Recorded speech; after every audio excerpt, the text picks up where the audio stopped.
मैं doctor Honey Qureshi, infertility specialist, cadet fertility centre, Kolkata. आज हम जिस विषय पर चर्चा करेंगे वो है मेल इनफर्टिलिटी।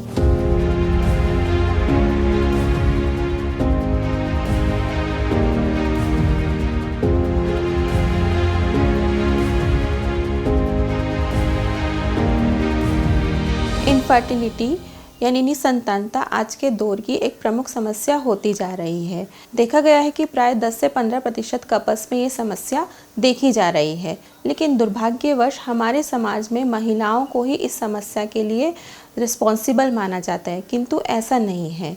इनफर्टिलिटी के लिए 1/3 केसेस में महिलाएं जिम्मेदार होती हैं, 1/3 केसेस में सिर्फ पुरुष जिम्मेदार होते हैं और रेस्ट ऑफ दी 1/3 केसेस में महिला व पुरुष दोनों ही जिम्मेदार होती हैं।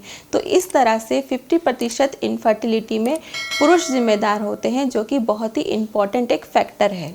जब भी कोई कपल इनफर्टिलिटी की समस्या को लेकर हमारी क्लिनिक में आते हैं तो हम मेल पार्टनर और फीमेल पार्टनर दोनों को ही इन्वेस्टिगेट करते हैं।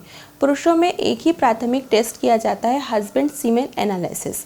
हस्बैंड सीमेन एनालिसिस हम लोग WHO क्राइटेरिया के अकॉर्डिंग करते हैं। WHO 2010 में एक क्राइटेरिया दी थी जिसके अकॉर्डिंग हम हस्बैंड का सीमेन एनालिसिस करते हैं, जहाँ पे हम 4 पैरामीटर्स प्रमुख रूप से देखते हैं कि सीमेन का वॉल्यूम कितना है, उसमें शुक्राणु की संख्या कैसी है, उन शुक्राणुओं की मोटिलिटी कैसी है अथवा मॉर्फोलॉजिकल पैरामीटर क्या है।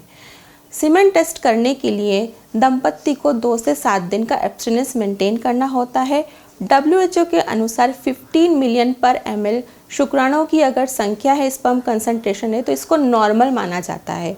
15 मिलियन से कम होने पर हम इसको ओलिगोस्पर्मिया कहते हैं। अगर ये शुक्राणुओं की संख्या लेस देन 5 मिलियन पर ml है तो हम इसको सीवियर ओलिगोस्पर्मिया कहते हैं। इसी प्रकार से मोटिलिटी और मॉर्फोलॉजी को भी WHO के क्राइटेरिया के अनुसार जज किया जाता है। WHO 2010 के क्राइटेरिया के अनुसार मोटिलिटी, प्रोग्रेसिव मोटिलिटी यदि 32% है तो इस मोटिलिटी पैरामीटर्स को हम लोग नॉर्मल मानते हैं। इससे कम होने पर इसको हम लोग एस्थेनोजूस्पर्मिया कहते हैं। इसी प्रकार से मॉर्फोलॉजी अगर 4% है तो ये नॉर्मल मानी जाती है। 4% से कम होने पर इसको हम लोग बोलते हैं टेरोटोजूस्पर्मिया। हस्बैंड सीमेन एनालिसिस के बाद हम लोग मेल इनफर्टिलिटी को 2 भागों में डिवाइड करते हैं, माइल्ड मेल फैक्टर और सीवियर मेल फैक्टर। यदि जैसे कि मैंने बताया काउंट्स, मोटिलिटी, मॉर्फोलॉजी में से यदि कोई 1 या 2 पैरामीटर अगर डिरेंज है या WHO क्राइटेरिया के अनुसार उनका परिमाण कम है तो हम इसको माइल्ड मेल फैक्टर इनफर्टिलिटी कहते हैं। और यदि सभी पैरामीटर कम है, जैसे कि काउंट्स भी कम है, मोटिलिटी भी कम है और मॉर्फोलॉजी भी कम है, तो इसको ओलिगोएस्टेनोटेरोटोजूस्पर्मिया कहते हैं, जो कि सीवियर मेल फैक्टर इनफर्टिलिटी के अंतर्गत आती है। ओट्स के अलावा यानी ओलिगोएस्टेनोटेरोटोजूस्पर्मिया के अलावा क्रिप्टोजिस्पर्मिया और एंजियोस्पर्मिया यानी सीमेन में शुक्राणुओं का ना पाया जाना, ये 2 और पैरामीटर हैं जो कि सीवियर मेल फैक्टर इनफर्टिलिटी के अंतर्गत आते हैं। अब हम चर्चा करेंगे चिकित्सा क्या है। सीवियर मेल फैक्टर की सिचुएशन में मेडिकल मैनेजमेंट एंड IUI का रोल सीमित होता है।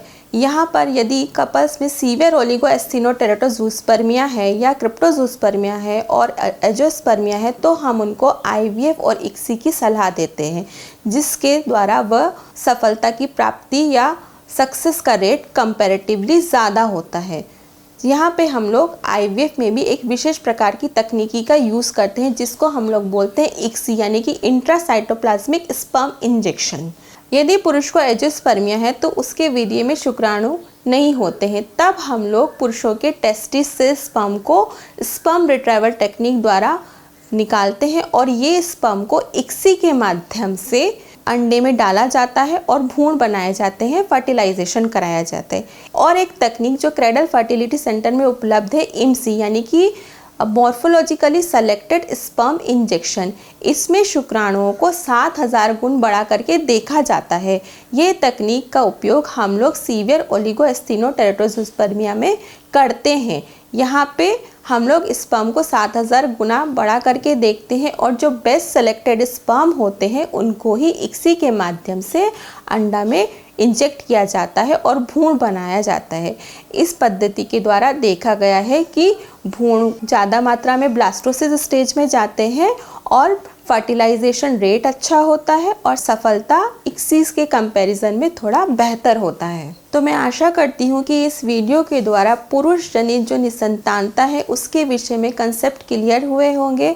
ये बहुत ही दुर्भाग्यवश बात है कि समाज में आज भी महिलाओं को निसंतानता के लिए जिम्मेदार ठहराया जाता है, जबकि 50% केसों में पुरुष भी निसंतानता के लिए जिम्मेदार होते हैं।